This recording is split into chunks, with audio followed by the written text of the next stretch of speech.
Welcome everyone to this special session sponsored by the Temple's Social Action Committee, and we're delighted to have you here to talk about this amazing film.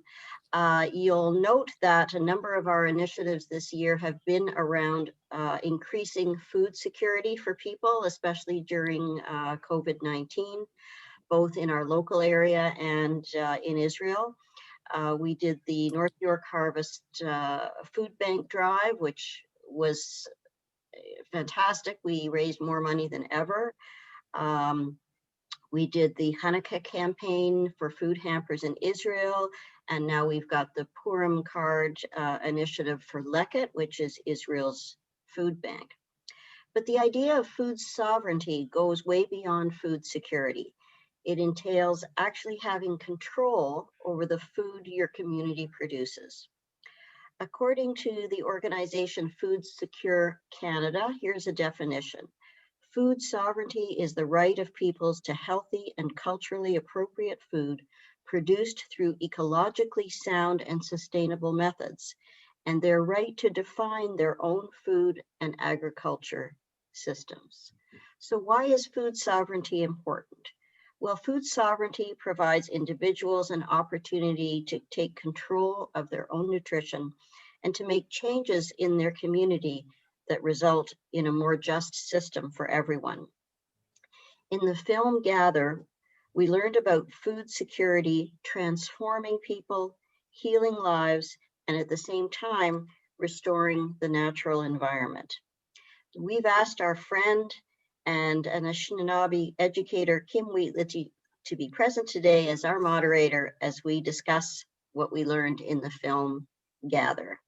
As you know, Kim is an Ojibwe Anishinaabe grandmother from Shawanaga First Nation Reserve. She carries the spirit name head or leader of the Fireflower, and she's Turtle Clan. She has appeared on TV, radio, and in many news articles connected to her passion for Indigenous knowledge sharing. Kim has worked with over 34 First Nations communities, having organized many Indigenous events. She's authored 4 books and received multiple awards. Kim also volunteers on a variety of boards as an Indigenous advisor, and as we just heard, she's an educator in many, many schools. Kim has been part of most of our educational events at Temple Emanu-El on Indigenous issues in the last decade, and we're grateful for her participation today. Over to you, Kim. Oh my goodness. Lee, every time I hear about myself, I always have to sit and pause and think, did I do all those things? Yeah, I did, but it didn't seem like it was such a big bunch until you start grouping them together. And I think it's just speaks so powerfully about how little things collectively become big things and manifest into real meaningful growth and benefit for the greater good. So, Ani Bojo, Sego, Tanse, Kwekwe, Shalom, everyone. I want to bring greetings in our original languages and, of course, honor the ancestral languages of these lands and territories. Um, your temple is located on the traditional and treaty territory of the Mississaugas of the Credit. And so I want to give greetings and thanks to that. But today I'm tuning in from the Chippewas of Georgina Islands traditional territory because I live in Newmarket. And, being welcomed in and creating a framework for who I am might seem a bit time consuming, but it's really important because you need to contextualize where this knowledge is coming from and who's actually speaking. And of course I need to honor ancestral gifting, and so I'm going to light a cyber smudge for us, which is my custom. And it's just it's like I guess for some people, it's maybe like placing your hand on the Bible. It's just ensuring that you're speaking in a good way, with a good heart and a good mind. And you're inviting the wisdom keepers who walk these earths long before you to come and speak through you and guide not only the messaging, but the way in which it's delivered. And I was asked to moderate a conversation here today in regards to the movie. And I want to thank you very much for inviting me to do that, but also for giving me the privilege to review that again. I've seen it a couple of times, and every time I get inspired, every time I'm in awe of, the small little pockets, or seemingly small pockets of work that have such great impact across our great island, which is Turtle Island. You know it as North America, but I continue to refer to it as our island. And we didn't come from any place else. We were placed here whole and complete according to our teachings, and our responsibility is to nurture. I'm hearing a lot of feedback. Can It just happened now. Yeah. Yeah. Everybody else mute, and we'll see if that helps. Yeah, sorry. I'm thinking about, sorry, that just snipped my train of thought there. I'm thinking about, how we can move forward together and gain benefit from just, collectively having watched this, maybe felt this, maybe thought about this, and maybe as a result are feeling inspired by this film. Um, I want to share that, this film is just, like, in terms of timing, really in sync with what I'm doing. I'm doing a huge grant this year with a number of intergenerational Indigenous women. It's a female focused grant. And we are going to reclaim our ancestral harvesting rights. This is what this whole year and a half is going to be about, is going out, particularly on the water, and harvesting from the water, whether it's fish or medicines or teachings, whatever it is. We're going to immerse ourselves in that. And I'm hoping to have a little film just like that at the end of my project to share, with those that might be interested. But when I was thinking about this, film, I wanted to put this out to you, and I don't know how many of you caught it, but there was a statement made that there is a burden of being Indigenous. And I'm wondering how that might have, for each one of you, if you heard it, what it caused inside of you. What did you begin thinking about when you thought about the burden of being Indigenous?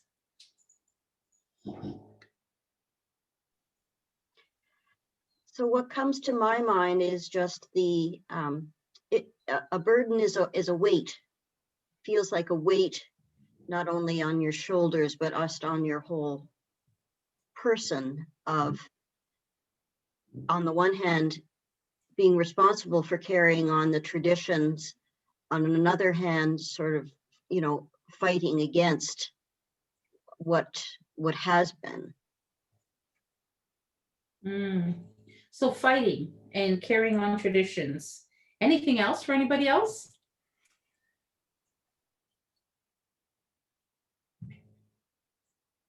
I certainly thought about that too, Lee. And it's, I was thinking about why being Indigenous should be a burden. Why should we have to carry a weight? And why is it particularly targeted at our people as a whole across our great island? And how internally we're very well aware of that, but how externally it's very rarely thought of. People don't think about the burden that comes with being Indigenous in all of its aspects. People are very comfortable thinking about, the historic injustice, and we're doing better now, we're moving forward. But are we really? Are we really? When you look at food sovereignty, and you gave a beautiful definition of that, I'm wondering what people think of food sovereignty, or have you ever even thought about food sovereignty before?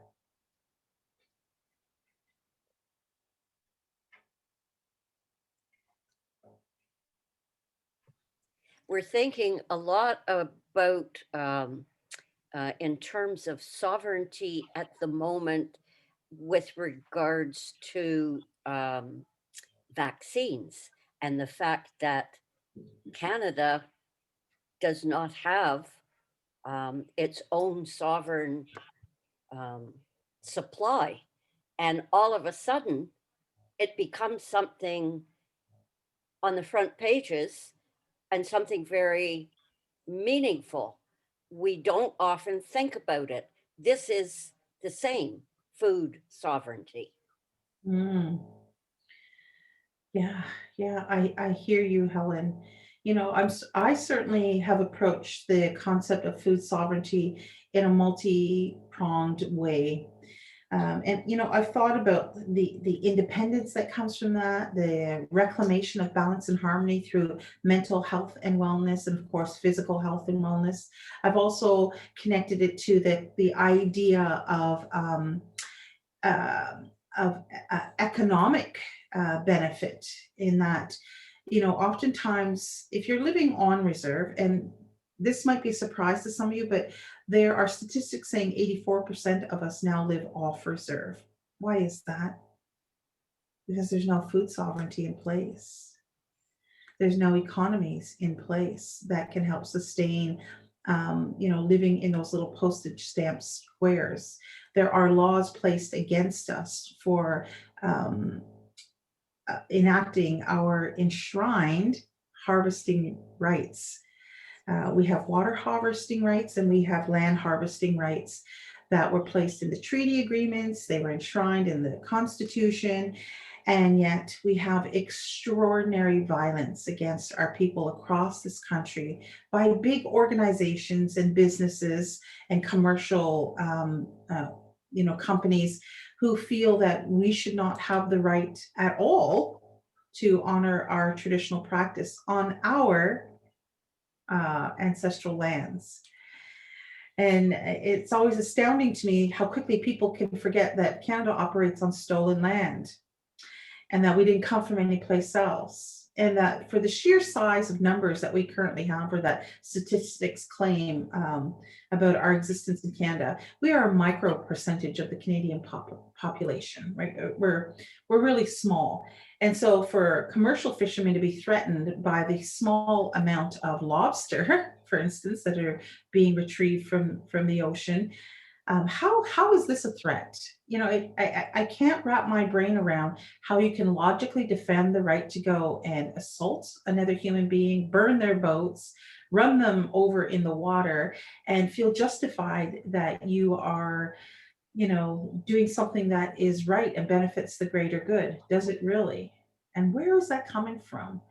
So, when I thought about this film, and I thought about my reactions to it, and how emotionally triggering it is, but just how nonsensical it is, I'm still at a loss that here it is, a small group of people who are interested in care, and you are definitely all change makers. And how is it that you're not reflecting the mindset of Canadians at large? When I look at the rape of the old growth forests out west, we're talking about trees that are hundreds of years old. Even if they planted hundreds of trees right now, it's going to take 100 years, 200 years for them to reach the beauty that they are right now. And the gene pool that comes from old growth forests cannot be captured or replicated. The conversation that trees have in the invisible layer, which is deep beneath the earth through the rooting system, they haven't even figured out how that works, and how to replicate that or honor that. They just know it is, and it's true. Even when a tree is cut down, all of the other tree beings continue to funnel their root system to try and heal that now chopped down tree, and try to encourage it to reclaim life, or to hold on to life. It speaks volumes about the livingness of creatures that we don't even see as beings, right? We see it strictly as a commodity, something to, chop down, use, and sell, and receive $1 for. But at the end of the day, none of us can eat $1, right? But we can eat something grown from the earth, and she grows all kinds of things that are edible for us, that are no longer part of the commonly accepted Western diet. People are oftentimes, and I heard that beautiful woman in the film, who's a wild forager, talk about this food would not be accepted outside of our communities. And yet we know it to be, and they had caught a rat, and they had boiled the rat, and we're eating the rat. And she was careful. and she made this very clear. She was careful where she harvested that. She looked at the environment, it was about 25 feet away. They don't go very far. And she looked at what was growing there. So she knew what that rat was eating. And she knew that those medicines we couldn't directly ingest, but through the ingestion of this particular being who has eaten this, we could absorb the benefits of that. And so again, that speaks about interconnectedness and how vitally important it is and how subtle it can be at the same time. And yet the average American would be like, whoa, I ain't eating a rat. They're thinking about city rats. They're thinking about all the garbage they eat. They're thinking in a right way in some senses, but they're not thinking of the other end of the spectrum. So I wanted to ask those that are present here, have you ever examined how diverse your diet is, or do you just depend on your cultural norms and that's pretty much what you eat? And if you're not eating like that, or you are eating like that, how did this film inspire you to reframe that or rethink that? Especially living on lands that are not your ancestral lands. And so what's available here is different, right? Any comments? I thought about dandelion greens, which in many cultures are eaten, and yet when I grew up, it wasn't it wasn't something that you would consider eating. The dandelion flowers were, trouble and something to get rid of. But I think there's a lot of greens that we don't recognize as edible. Right. You hit on something really key there, Lee, because most people who own a home have a yard and they want a pristine, green, dandelion-free yard. And yet there's many things that naturally rise in your lawn that are edible. And our Western diet has really favored a salty, sweet kind of food option. So if it's not within the salty sweet, we're for the most part not going to eat it. But we know historically that bitters are really, really important. Bitters help to clean the blood. Bitters help to refresh the system and renew the organs in the body. And dandelion greens are a really good example of a bitter. And if you go to fancy restaurants, you pay a lot of money for dandelion greens, and you can grow them and eat them from your own yard. And that also ties in with the concept of seasonal foods and how you eat seasonally. And we have forgotten to take this into consideration. You need to adjust your diet. In the wintertime, we're a bit more sedentary. And in the wintertime, we go towards comfort foods. And historically, in my culture, we would have eaten a lot more meat, because the winter times when we would land harvest. In the warmer months, we would water harvest, but in the winter months, we would land harvest. We were hunters and gatherers, right? So we moved around, so we never depleted a land base, and we harvested what came up in that season, knowing that it would either help to, detoxify the system, cleanse the system, renew the system, recharge the system. And so in the wintertime, we'd be eating a lot of meat. So come spring, we need to be flushing of the body. So you know what we're doing right now? Because the sap is starting to flow, maple water cleans the body.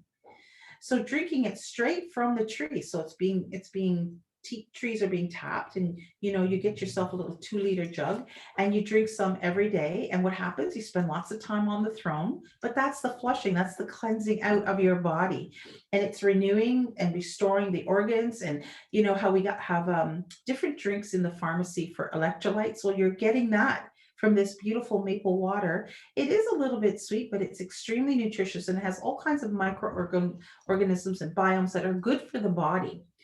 So you'd have to speak to a holistic nutritionist for all the detailed breakdown of that. But just in a higher sense, in a general sense, this is a tremendous way, to tie yourself into the territory you are in the lands you are on, the food that comes from that area, and how it can best help your body.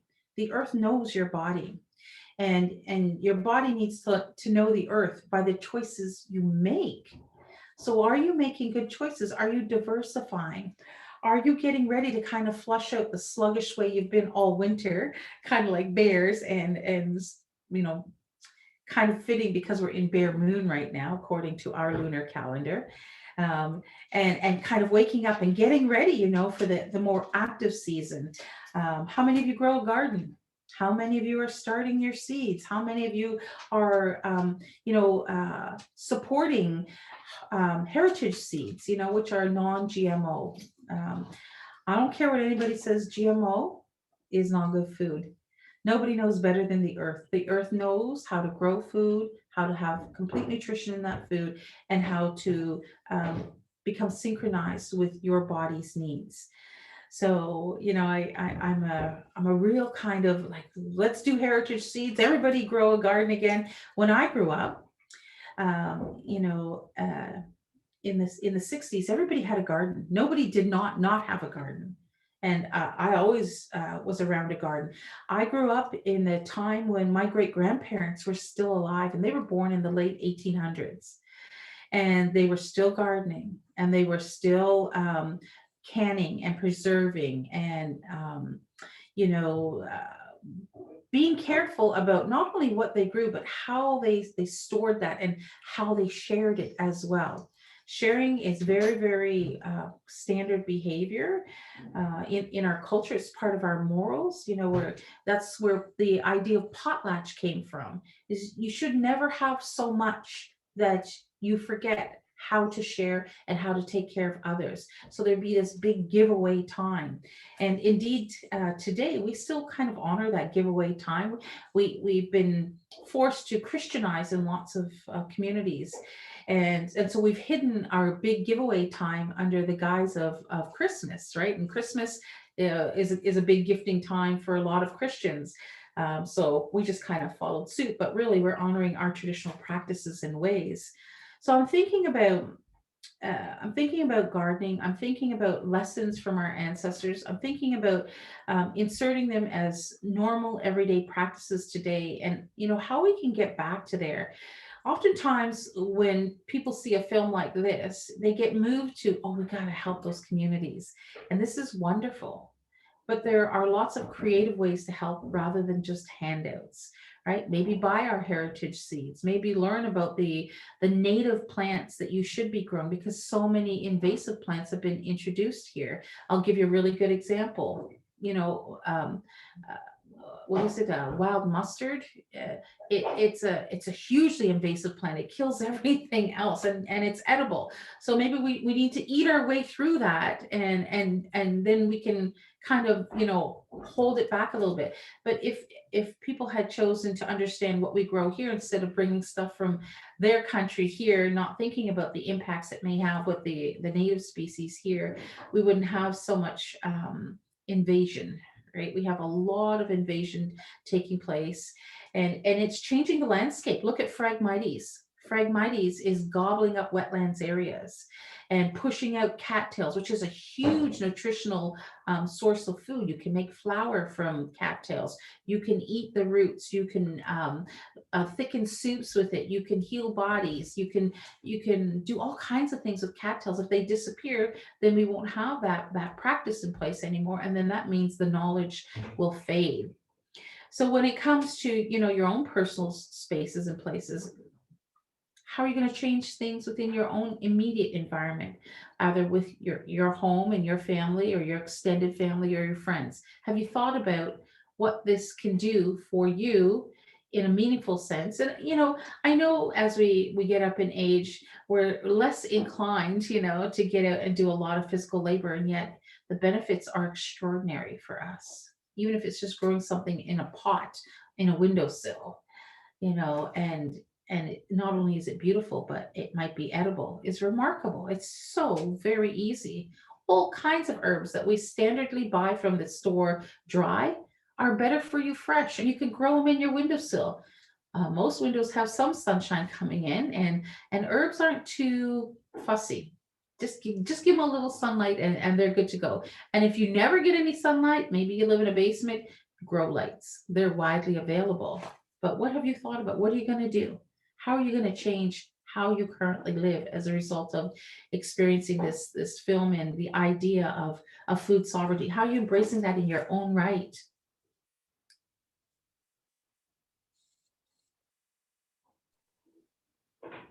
Well, I was thinking, I think it came clearer to us, or um, evident to us at the beginning of the pandemic, when all of a sudden Canadians realized how much of our food comes from California. And I've always eaten, I mean, my mother always cooked seasonally, and I'm always surprised to see watermelon now. um, and there was nothing, when you see it all year round, there's nothing to look forward to. You know, it's not like, oh, it's spring, it's asparagus has come, it's now spring, or the berries. But I think it made it very clear at the beginning of the pandemic, when we weren't sure about supply lines and trucks and all of this stuff, what was happening. And that maybe we have to go back. Well, it was the spring, but more root vegetables and things we can store and things you can keep without having to run to the grocery store every 5 minutes, because I mean, you want to eat things fresh, but a cabbage will last longer than, I don't know, a Right. banana or something, I don't know. But it just, I think, became very evident that we had to do something else, or shift, go back probably to what we ate as most of us as children, when all those trucks weren't crossing the border like that. Yeah. And avocados. Who ate an avocado when they were a kid here? So, I mean, it is amazing how it's changed, and probably the damage we've done Mm. environmentally, and all the, you know, the fossil fuels used to get everything here, the water that's used in irrigation in California. I heard it took, I think it's, I don't know how many gallons of water to grow 3 almonds. It was some staggering number. Yeah, it was like 5 gallons of water for per 3 almonds, some absolute horrifying number. So it is interesting. We probably can't grow almonds here. I don't know, but we have to go back.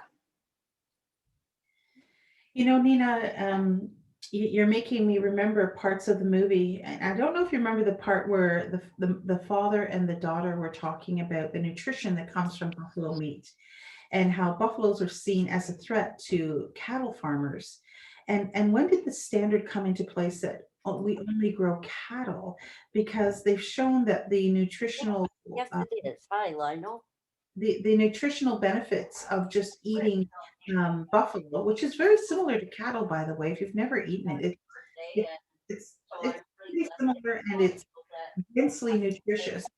Well, that got separated and seen as a threat rather than an opportunity for everybody to acclimate not only to these lands, but to receive real, true health and wellness.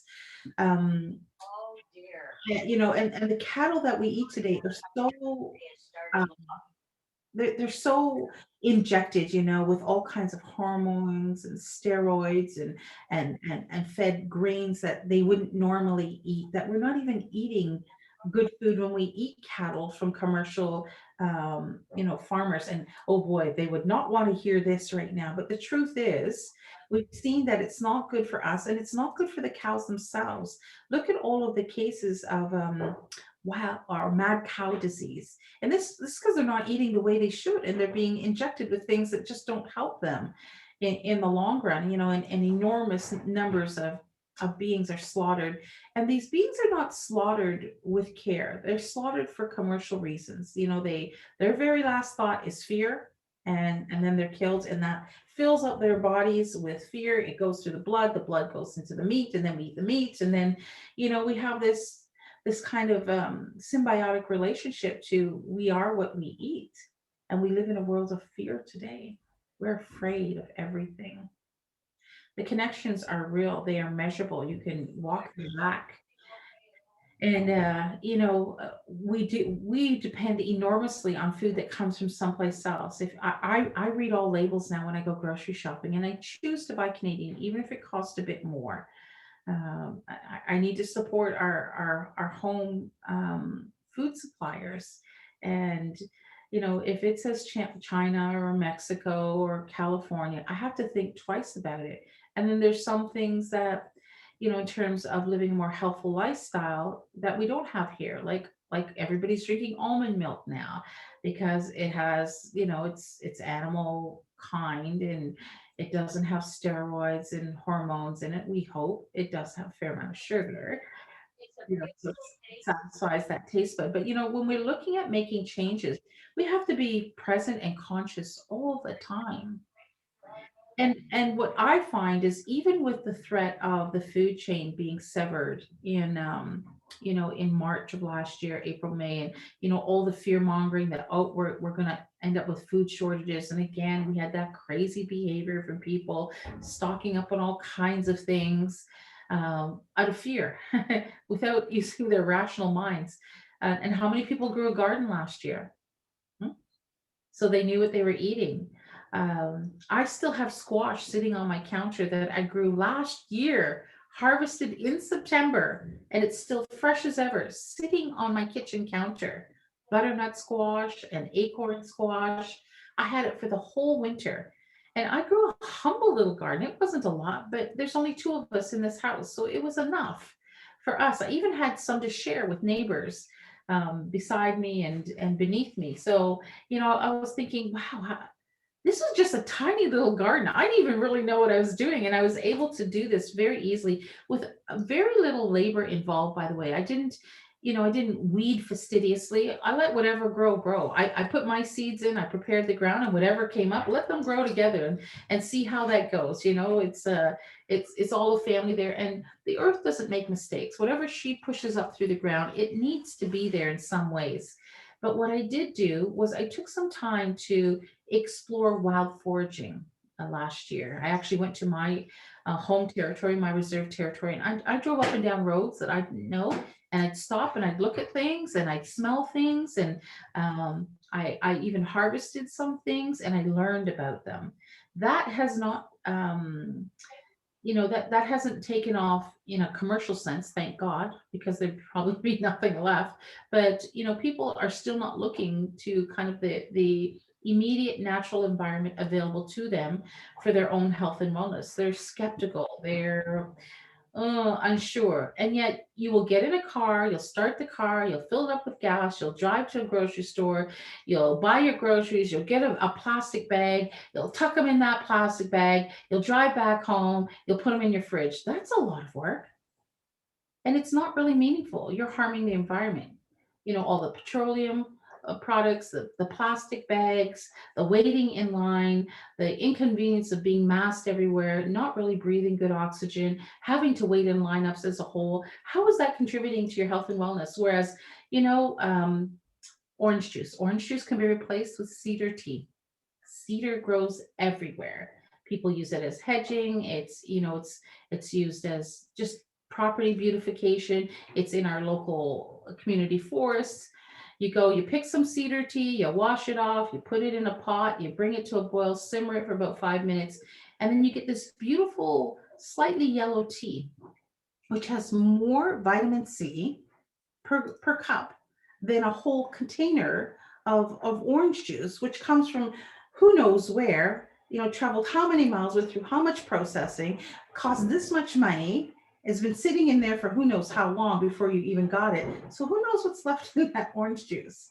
And yet fresh from the cedar tree, you have this glass of warm, nourishing tea that gives you all the vitamin C you need on a daily basis. So much so that you'll have to probably let some of it go because the body can only hold so much. And we're not doing that. Thank you, Kim.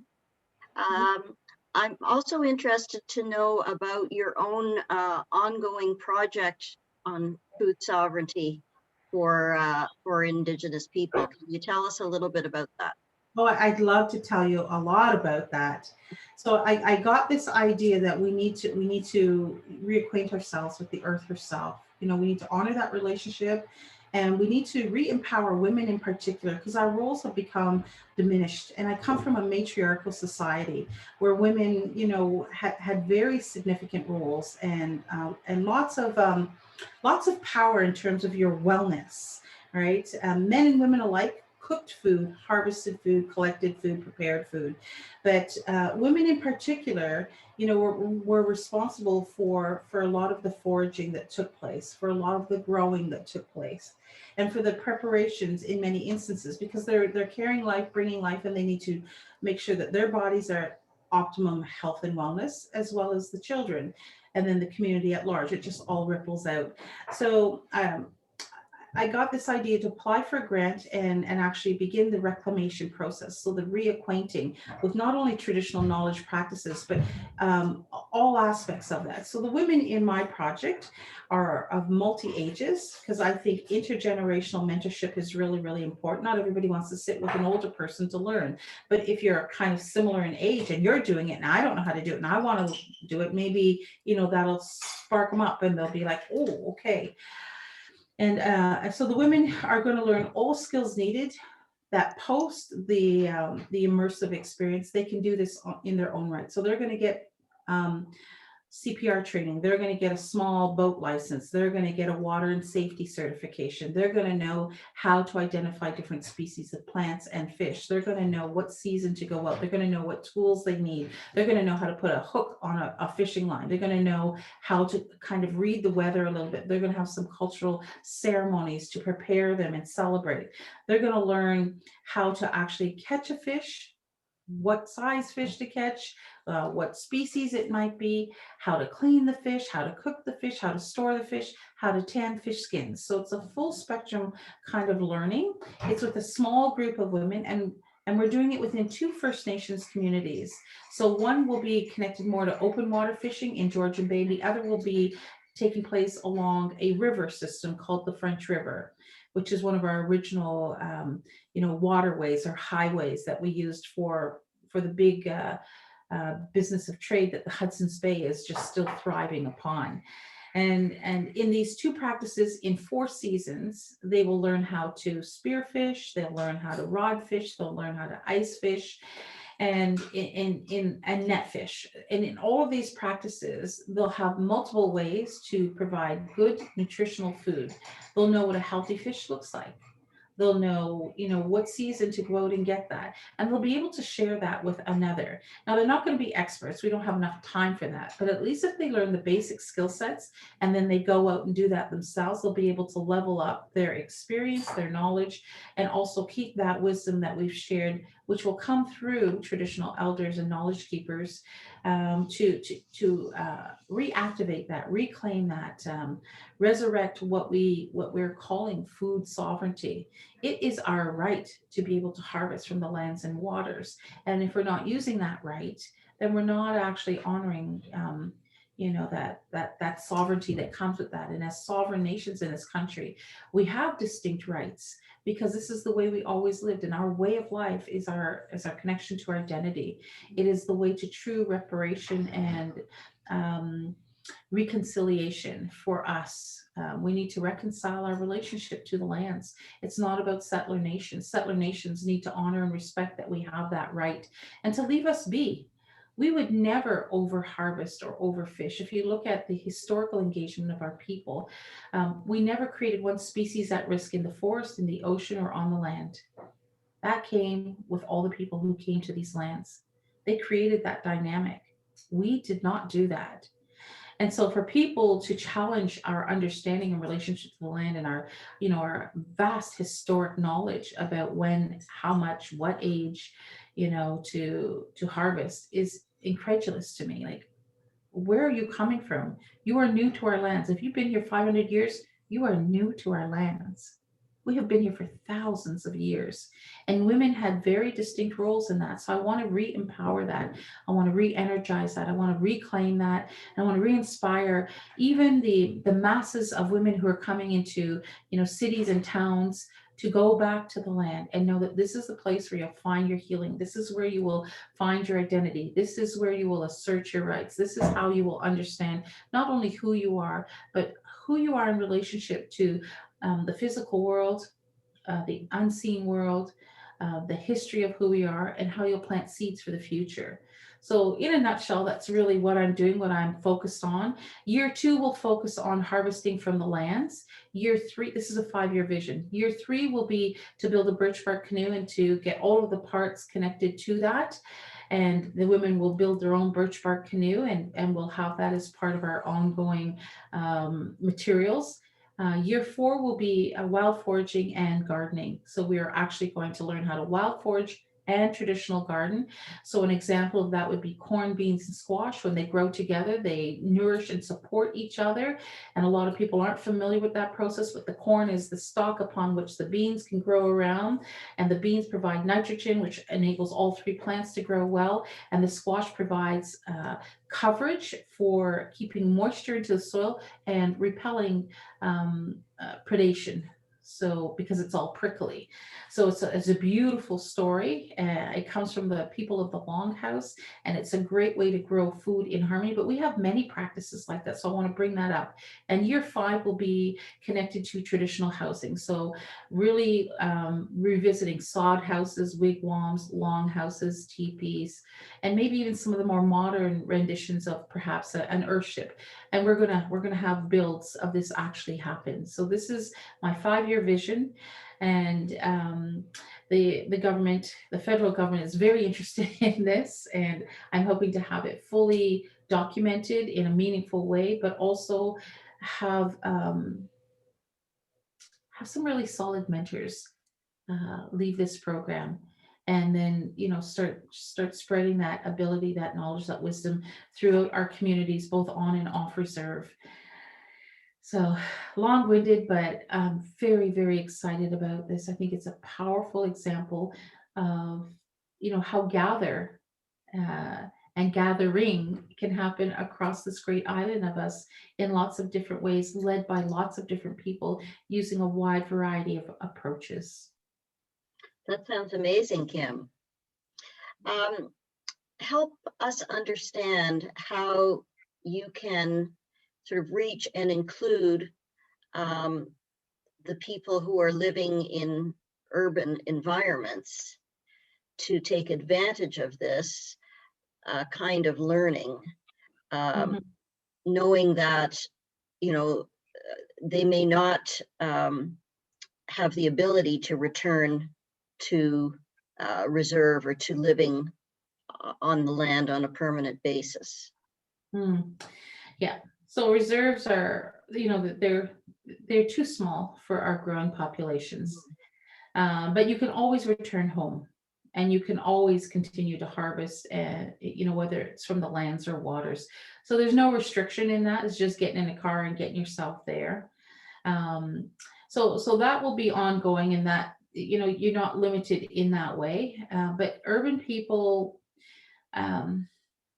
the urban Indigenous community at large, they're really looking for reclamation in lots of different ways. They're looking for not a return to the past, but an honoring of the wisdom and knowledge that comes from the past, and applying it in a contemporary, meaningful way. And we have solidly learned that handouts do not, they don't assist us. So how can we move away from that, where we're seen as thriving, meaningful contributors to economic systems, and be independently economically successful, and tie that into health and wellness in kind of the broader spectrum of things. So, how I'm actually selecting people is I have a vast network, and I put through the Moccasin Telegraph, pun intended, would you be interested in a project like this? Is this something you could commit to for a year and a half?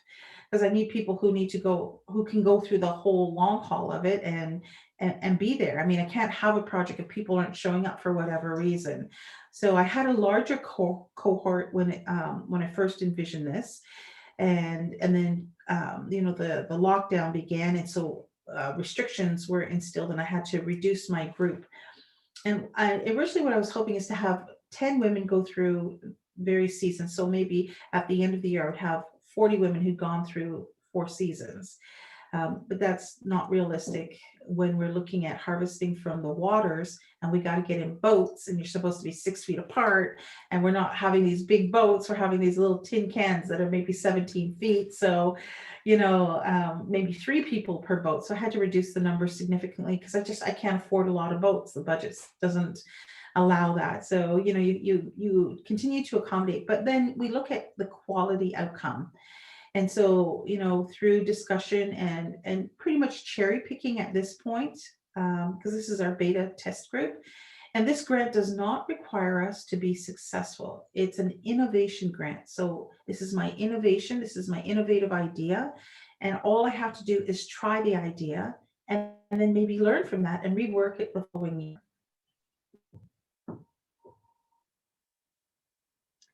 So it's doing a pilot project really, and trying to see what you've learned from it and how it could be rolled out to a larger group when restrictions are lifted. Exciting. Yes. And for me, there's no room for failure. we're gonna be successful. It's but I know it's a steep learning curve because I don't know how to operate a boat. I don't know how to put a hook on a fishing line. I don't know this stuff myself, so I'll be learning with them. And in the process, empowering myself, reclaiming ancestral knowledge and activating in a contemporary sense. I'm a grandmother. I have grandchildren. I'm going to teach them. I'm going to teach my daughters, and then I'm going to teach my grandchildren. I will teach my great grandchildren, as long as as long as I'm here and I can spend time with them. I'm never going to waste time. We're not going to be playing video games. We are going out on the land. We will be gardening. We will be fishing. We will be harvesting, wild foraging in some aspect. I do that now, but I've done it with the little bit of knowledge I have. So I'm hoping to increase that dramatically, not only for myself, but for all the women. And just open your eyes. I mean, if you just look around you on a daily basis, there's lots available to you already. There's so many ways to learn. I loved the old man that was in the film. And he said, when you wake up and there's nothing going on, make something go on. Go and make something, go and do something, go and see something. Don't just waste time, use it meaningfully, and then soon people will come to you for, how do you make that hook? It was really interesting. He was talking about the eel hooks and, how many people eat eel today, right? Most people will be like, ugh. And it's just because, it hasn't been normalized. And I would love to see a normalization and an insertion of Indigenous understandings about food, become more common. I loved how the chef there, he talked about how in the in the art of cuisine and learning how to cook as he was acquiring his accreditation to be a chef, there was absolutely no recognition, awareness, or recipes for Indigenous food at all. Incredible. Moose, deer, buffalo, caribou, all the different fishes that we eat. I mean, it's astounding the diversity of food we eat. The American diet centers around 40 options of food, and that's it. When there are thousands of things you can eat. I went to South Korea many years ago, and they eat over 400 different types of fish on a regular basis. 400. They eat and they depend a lot on wild forage things. There was gardens everywhere. I was at a bus stop and there was a garden right beside the bus stop. No ground was empty. Somebody was growing something somewhere, everywhere. And think about it, there's a little plot of a garden next to a bus stop. How trusting is that, or that community, that the way they live, that they could plant a garden there and nobody would pluck it all away. It would be there for the person who planted it. Incredible. It could shift the whole way we as humanity interact, in micro ways and macro ways. And I want that to happen. So I'm doing my best with my little project and my little humble vision to, expand this out to not just First Nations communities on reserve or off reserve, but to humanity at large. There's goodness from the past that can be inserted into the future. Thank you, Kim. That's very inspiring. Mhm. Any, before we wrap up, any questions or comments or thoughts from our audience? Helen? You got to unmute, Helen. We can't hear your beautiful voice. First of all, congratulations on that incredible project. I know that it must have been daunting to write all that grant application material and come out successful. So I'm sure that we're going to be hearing more about it. And I was just thinking again about the opening of the film and the chef talking about all of the various food that we all eat that comes from Indigenous people that we never think about. And it was extraordinary as he listed, all of these food groups and Tomatoes, everything.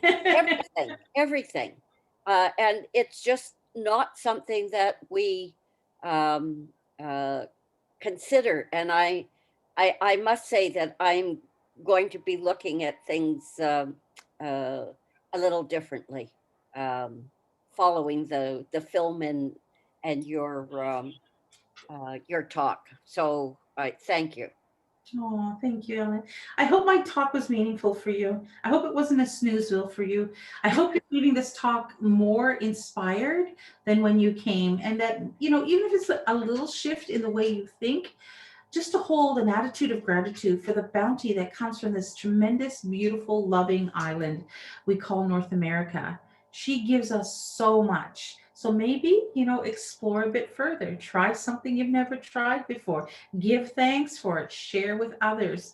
That would be kind of my closing words for each and every one of you. It's been an honor to be here and to try and encourage some sort of conversation. Ended up, it was just a lot of talk from me. I'm comfortable with that. I don't mind, and I hope my enthusiasm translated across the electronics well.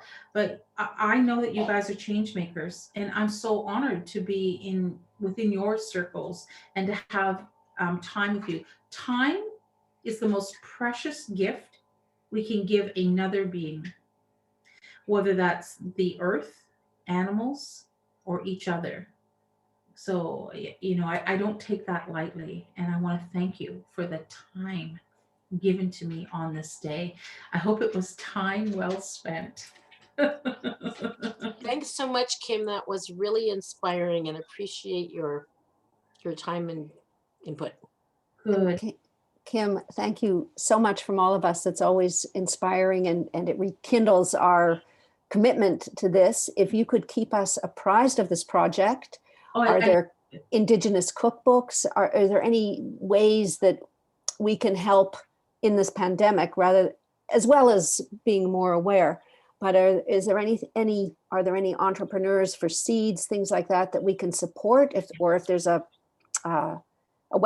some sort of website that we can look out for or send out for people to support Indigenous food. Ways. But you've been amazing. So we appreciate all the time that you can give us. And we hope surely we can see you in person eventually soon. And but I don't mind the intimacy of this way because you can see my face, you can hear my voice clearly. But I would love an opportunity to, give you maybe an update on how it's going, what we've done so far, either through a visual share or, if we've got a little bit of a film clip. Certainly, you know, sharing this broadly rekindles for us as well why we're doing it. This is not going to be easy. I'm not fooling myself one bit here. And it's not always going to be comfortable, but I'm going to go through the process and be as transparent about it as possible so that people truly are rekindled. That's a beautiful word. I like that, rekindled. Thank you. From the Oh, bottom of my heart Thank you. to your thank you. heart. It's In our language, we say miigwech, and it's always a privilege to be with those that I look up to. You're a generation above me for the most part, and you are my inspiration. You are my encouragement, but you're also the area where I most want to pay back with respect, you know, and inspire you a little bit that your life walk held meaning. So I hope that that gets across as well. Be well, everybody. I'm on to another Zoom in 5 minutes. Oh, well, goodness. thank you Okay. again. Thank you. It Thank was you. wonderful. Thank Here. you, Miigwech. Peace of mind, Bye-bye. long life and good health. Mwah. Mwah. Everybody.